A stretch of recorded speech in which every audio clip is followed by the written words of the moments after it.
O programa Invista Aprendendo com Quem Faz tem hoje aqui nos estúdios da TV Osasco o arquiteto urbanista Delcides Regatieri, que é coordenador de combate a enchentes e áreas de risco aqui da cidade de Osasco.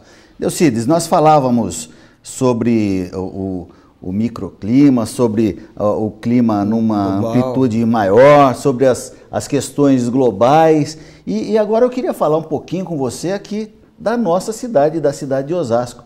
O que nós podemos fazer, o que o cidadão osasquense pode fazer para contribuir que esses malefícios, vamos dizer, que as enchentes causam, o que ele pode fazer para minimizar esse problema?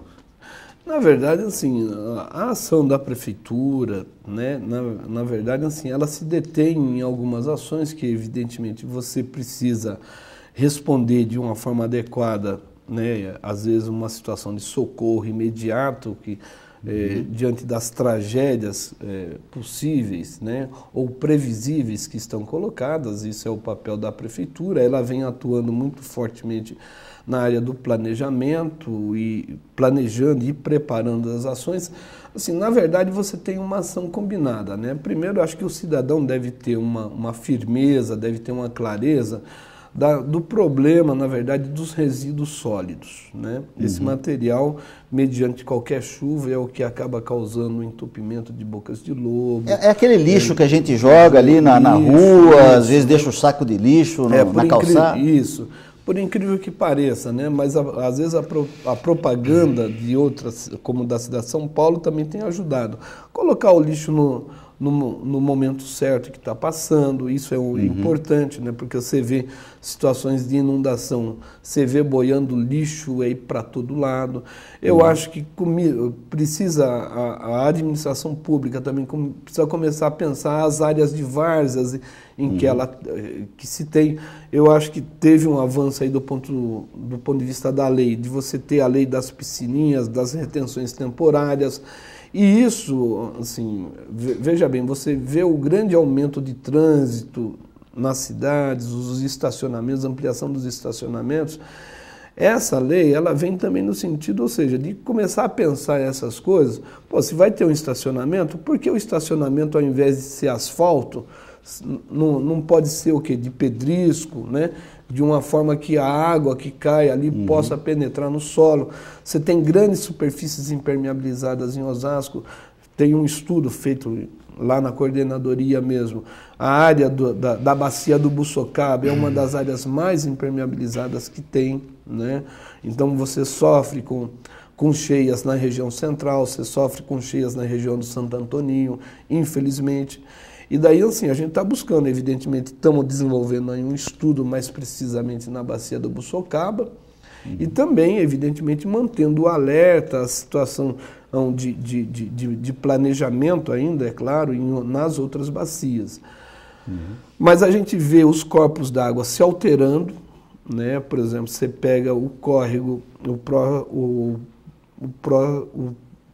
próprio Ribeirão Vermelho, né, que é o que vem lá do Pico do Jaraguá, passa pela Anhanguera e desce por Osasco. Ele está num processo em que está aumentando o fluxo de base, a água que vem no período normal, está aumentando a velocidade, né?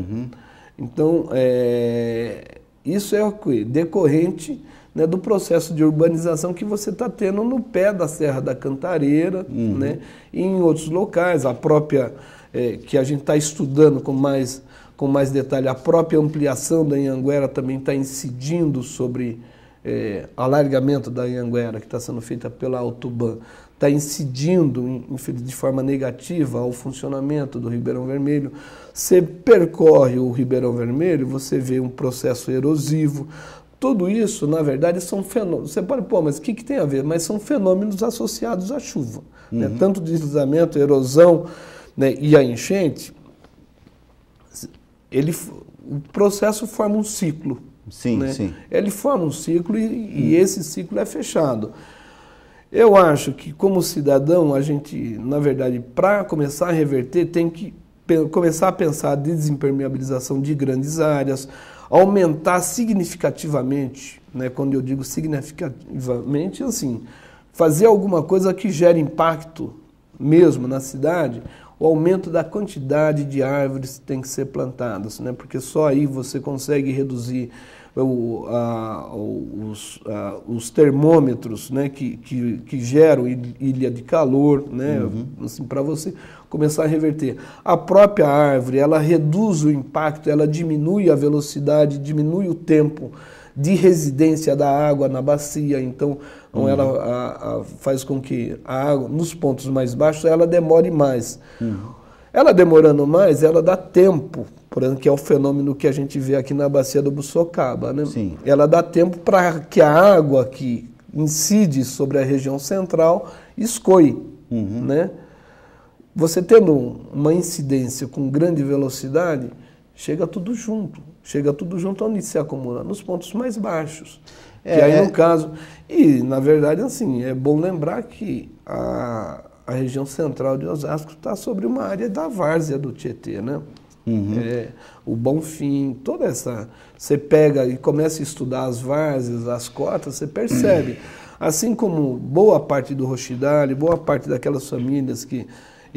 assim, naquele momento do dia 17 estavam revoltadas, é perfeitamente compreensível, elas estão morando no que era a várzea do Tietê, a várzea do que era o antigo leito do Tietê. E junte-se a isso, a ação do homem, que você está dizendo, aqui no centro de Osasco, por exemplo, eu acho que contribui muito a impermeabilização de quase 100 mil metros quadrados que foi feito para um shopping que foi instalado ali naquela região ali da Vila Iara e tal, e deve contribuir, porque a água vem lá de trás, né? Eu acho que a ação da sociedade civil organizada também, contribuindo, né? Até com opiniões, contribuindo, deve ser muito importante. Eu acho que nós podemos também participar desse processo, e eu tenho certeza, até porque o nosso tempo está se esgotando, eu tenho certeza que terá a sua reclamação, a sua sugestão será ouvida. Isso eu quero atestar porque o Delcides, além de ser amigo pessoal, tem um trabalho brilhante aí à frente da prefeitura e tem sempre ouvido. E ele sempre dado voz à sociedade civil organizada aí nas suas opiniões. Então, Delcides, eu quero agradecer muito a sua presença aqui na TV Osasco e as suas considerações finais. Bom, primeiro, é claro, queria agradecer a oportunidade, né? É evidente que muitas vezes você estabelecer um plano ou uma situação, na verdade, você não depende só de um agente público, como uma prefeitura ou mesmo uma coordenadoria dentro de uma prefeitura, você depende do papel do Estado, né? Do papel da federação, tudo isso, na verdade, assim, em qual que é o grande mote que eu acho que a gente tem que enfrentar daqui para frente, só como consideração final? Na verdade, é a integração das políticas públicas, né? Você integrar, por exemplo, o problema da coleta do lixo, do resíduo sólido, do problema da enchente, você começar a integrar esses elementos e saber, olha, do uso do solo, né? Ou seja, parcelamento. Se você não integrar, a gente está sem futuro. Mas eu acho que a gente caminha por integração, uma compreensão melhor. Eu acho que, na medida que a gente vem a público falar essas coisas, a gente está contribuindo, espero eu, com esse debate. E, da minha parte, eu só tenho a agradecer a oportunidade e estar à disposição, todo e qualquer momento que você convidar, a gente pode estar vindo aqui colocando alguns aspectos que vai ser pelo menos uma sementinha para o futuro melhor. Legal. Delcides, muito obrigado e principalmente obrigado a você que assiste o nosso programa. O Invista vai ficando por aqui. Um grande abraço.